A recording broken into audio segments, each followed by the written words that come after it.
মুফাসসির ছিল, ফকি ছিল, আবিদ ছিল, হাজার হাজার বার হজ করছে, লক্ষ লক্ষ আলেম তৈরি করছে। জোরে বলেন আল্লাহু আকবার। একটা ছোট্ট কথা বলি, একদিন হাঁটতে হাঁটতে ক্লান্ত হয়ে গেছে, ক্লান্ত হইয়া একটা বট গাছের ছায়ার নিচে দাঁড়ায় রয়েছে। কথা বলে ঠিক, একটা বট গাছের নিচে দাঁড়ায় ছায়া বুক করতেছে, গরম সত্যি রোদ। তাই উপরের দিকে তাকায় দেখে পাখিরা কিসির মিছিল করতেছে। কথা বলে কিসির মিছিল করতেছে। বাইকি গোস্বামী রহমতুল্লাহ পাখিগুলির দেখে বলতেছে, হে পাখির দলেরা খবরদার, আমি বাইকি আল্লাহর একজন বান্দা মুসাফির, হাঁটতেছি, হাঁটতে হাঁটতে হয়রান হয়ে গেছি, এখন আমি ক্লান্ত হয়ে গেছি, এইখানে একটু দাঁড়াইছি, বিশ্রাম নিব। এই জায়গাটা তোমাদের, তোমরা এদের হক, কিন্তু আমি কিছুক্ষণ বিশ্রাম নিব। আমি নামাজি মানুষ, আমি নামাজ ধরে নামাজ পড়ি, ওয়াক্ত ধরে নামাজ পড়ি, তোমরা খবরদার আমার উপর পচা পায়খানা কইরা আমার জামাটা নাপাক করো না। ধরো আল্লাহ বলবেন না। এই মানুষের লগে কথা কইতেছে না পাখির লগে? জোরে বলেন কিসের লগে? আল্লামা নাসাফি রহমতুল্লাহি আলিয়া, আল্লামা নাসাফি রহমতুল্লাহি আলিয়া আকিদাতুন নাসাফির ভিতরে লেখেন, আল্লামা তাফতাজানি রহমতুল্লাহি আলিয়া কারামাতু আউলিয়া হাক্কুন, আল্লাহর ওলিদের কারামত সত্য। জোরে বলেন না আল্লাহু আকবার। আরো জোরে বলেন আল্লাহু আকবার। আল্লাহর ওলিদের কারামত সত্য, কিন্তু এই কারামতটা কোরআন হাদিস মুআফিক হইতে হবে। কথা ঠিক না বেশি? ও আল্লাহর বান্দারা, পাখিকে কথা বলে, পাখি উত্তর কি দিবে এইটা বলার সাথে সাথে উনি তাকায়া দেখে আকাশের ওই গাছের বট গাছের মধ্যে যতগুলি পাখি ছিল, পাখিগুলি উড়াল দিয়া সব চলে গেছে। জোরে বলেন আল্লাহু আকবার। আরো জোরে বলেন আল্লাহু আকবার। পাখিও চলে গেছে।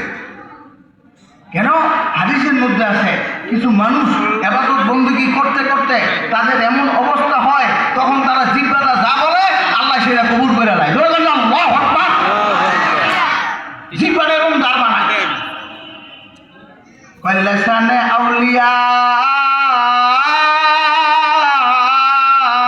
সাইফুল্লাহ, কয় আল্লাহ ওয়ালাদের জিহ্বা করি তরবারির চেয়ে বেশি দাম। জোরে বলেন আল্লাহু আকবার। আল্লাহ ওয়ালারা সাজদা দেয় জমিনে, আল্লাহ ওয়ালারা দোয়া করে জমিনে, ওই দোয়া গিয়া লাগে আল্লাহর আরশে। জোরে বলেন আল্লাহ আল্লাহ আল্লাহ। জোরে আল্লাহ আল্লাহ আল্লাহ আল্লাহ আল্লাহ আল্লাহ আল্লাহ। জোরে বল আল্লাহ আল্লাহ আল্লাহ আল্লাহ আল্লাহ আল্লাহ আল্লাহ আল্লাহ আল্লাহ আল্লাহ আল্লাহ লা ইলাহা ইল্লাল্লাহু মুহাম্মাদুর রাসূলুল্লাহ সাল্লাল্লাহু আলাইহি সাল্লাম। ওনার কথা শুনে, ভাষণ শুনে পাখি সব গেছে গা। ধরে বলেন আল্লাহু আকবার। আউলিয়ারা হাসতে কুদরত আজলা তিরে দস্তা বাজে গরগদ না দেলা। বন্ধু, আল্লাহ ওয়ালাদের দোয়া আল্লাহ মাহরুম করে না। ধরে বলেন সুবহানাল্লাহ। কিন্তু একটা ফাঁকি যায়, এই যে ওয়াজ করতেছি ফেন্সিডিল খাইন না, দেখছেন অল্প কজন লোক লয়ে শুরু করছিলেন না, এখন মাঠ করতেছে না। মানে জাগো পাখি, মানে ভদ্র পাখি, এরা এই কথাগুলি শুনে লাড়াছাড়া খাইয়ে আইব। কথা হয় আই বলবো, দেখবেন মাঠ ঘুরে দেবো। কিন্তু আরেকটা পাখি এই যে যায় না, এরকম কিছু মানুষও তো আছে। ও বাইজিদ বুঝতাম বড় হলি, আমার কি, আমি এনে থাকবো। কথা হয় ও তোর হুজুর গোয়াল বলে বয়ে খাও, আমরা নাই, আসে না নাই। কথা হয় ও তোর হুজুর গোয়াল বলে বয়ে থাক, হুজুর গো বক্তি দেরি কত কিছু শুনছি, মরলে যাও। দুনিয়াটা আনন্দময়, যার মনে জোর তুল্য না নাউজুবিল্লাহ। দুনিয়াটা আনন্দময়, যার মনে জোর তুল্য। আবার বলেন নাউজুবিল্লাহ। দুনিয়া কা মজা ले लो, দুনিয়া তোমারা है। নেন কি সুন্দর কথা বলতেছে, দুনিয়ার মজা লও, দুনিয়া তোমার, কিন্তু কবরে তুমি কিছু পাবে না। কথা বলেন, এ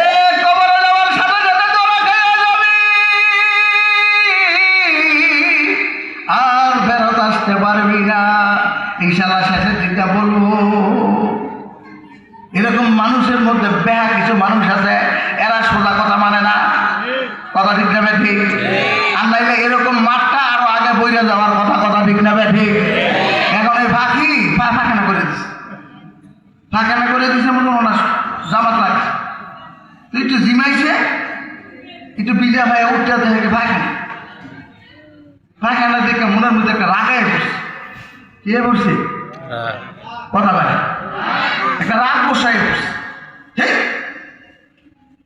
এই কামটা করলো, রাগ কইরা বরদোয়া দেয়নি। কেন আল্লাহ ওয়ালারা বরদোয়া দেয় না। যখন না আল্লাহ আকবার, আল্লাহ ওয়ালারা কোনোদিন বরদোয়া দেয় না, কিন্তু বরদোয়া লাগিয়া যায় বেদবি করলে। জোরে বলেন কথা ঠিক না বেটে? যেই পায়খানা করে দিছে উর্ফের দিকে খালি ওই যে বরগাছের আগার পাখিটা বয়ে রয়েছে ওইটার দিকে আমরা তাকাইছি চোখ দিয়া। কথা বলে এটি মদিনা মার্কাস, জোরে আল্লাহ করবেন না? কি মার্কাস? মদিনা মার্কা, মদিনা শরীফ মার্কাস। অর্থাৎ এই চোখ দিয়ে মোবাইল দেখে না, এই চোখ দিয়ে পরনারীর দিকে দেখে না, এই চোখ দিয়ে বাবির দিকে দেখে না, এই চক্ষু দিয়া বিআইনের সাথে দেখা করে না। কথা বলে না? আছে না নাই? জোরে বলেন আছে না নাই? এই চক্ষুরে হেফাজত করে আল্লাহর জন্য। এবার যখন তাকাইছে আল্লামা শেখ ফরিদউদ্দিন আত্মার রহমতুল্লাহ আলাইহি তাজকিরাতুল আউলিয়া পুরানো কিতাবের মধ্যে লেখে, যেই বটগাছের আগার মধ্যে তাকাইছে পাখিটা যেখানে বসা, বন্ধু তাকাইতে দেরি হইছে, ওই জায়গাটার মধ্যে আগুন লাগিয়া ওই ডালাগুলি আগুনে আঙ্গার হইয়া, পাখিটা আঙ্গার হইয়া, আগুন লাগিয়া আঙ্গার হইয়া এরকম উনার সামনে পইরা গেছে। যখন আল্লাহু আকবার। আউলিয়ারা হাসতে কুদরতা আজলা তীরে দেশতা বাদে গরদাত নাজলা। ধরে বলেন না আল্লাহু আকবার। আচ্ছা বলেন তো, এই যে গল্পটা শোনাইছি, গল্প শোনানোর জন্য বলি নাই, বুঝাইছি এই লোকটা কি ছোটখাটো হলি না অনেক বড় হলি? আরো ধরে বলেন ছোট হলি না বড় হলি? এই এলাকার নাম কি? ধরে বলেন। ও লাবড়া ভাড়ার যুবক বন্ধুরা, আমি চিল্লি করতেছি, আসো। ও লাবড়া ভাড়ার পর্দার আড়ালের মারা, ও পর্দার আড়ালের বোনেরা গো, মা অজু বানাই নাও, অজু বানাইয়া এরকম নাকের দিকে কান্ডা লাগায় বৈশা যাও। বৈশা গেলে তুমিও বাইদিক বুস্তামির মতো মার মতো হয়ে যাইবা। যখন আল্লাহু আকবার। মা গো তুমি খাজা মঈনুদ্দিন চিশতি আজমেরি শান্তিরি রহমাতুল্লাহ আলাইহির মার মতো হয়ে যাইবা। কথা ঠিক না বেটে? আমি আয়াত পড়ছি, আয়াতে যাইতে পারতেছি, শর্টকাটে বলে বলাইতেছি। এখন এই লোকটা তো ছোটখাটো বলি, এর কথা বলে রে ভাই। এখন আপনাদের জানতে মনে চায় না এটা অলি হইল কিভাবে? কথা বলে না। কোরআন শরীফ পড়ে অলি হয়ে গেছে, নামাজ পড়ে এত বড় অলি হয়েছে? কথা বলে না। নামাজ তো পড়তে হবে, কোরআন তেলাওয়াত করতে হবে, রোজা রাখতে হবে, কিন্তু অলি হওয়ার পিছনে একটা কারণ আমার যখন আসে না নাই, এই কারণটা শুনবে? কারা কারা শুনবেন? হাত উঠান দেখতে রে থাকবে। মাশাআল্লাহ, হাত নামা। আমি তো শুরু করছিলাম খালি মাঠে শুরু করছি, এর একটু কাছাকাছি দিই। লম্বা গল্প, শীত, পারস্য দেশের মানুষ, কোন কোনটা শীত, শীতের ভিতরে গল্পটা স্কুলে পড়াইতো না, আছে কিনা জানি না। এখন তো সব মানে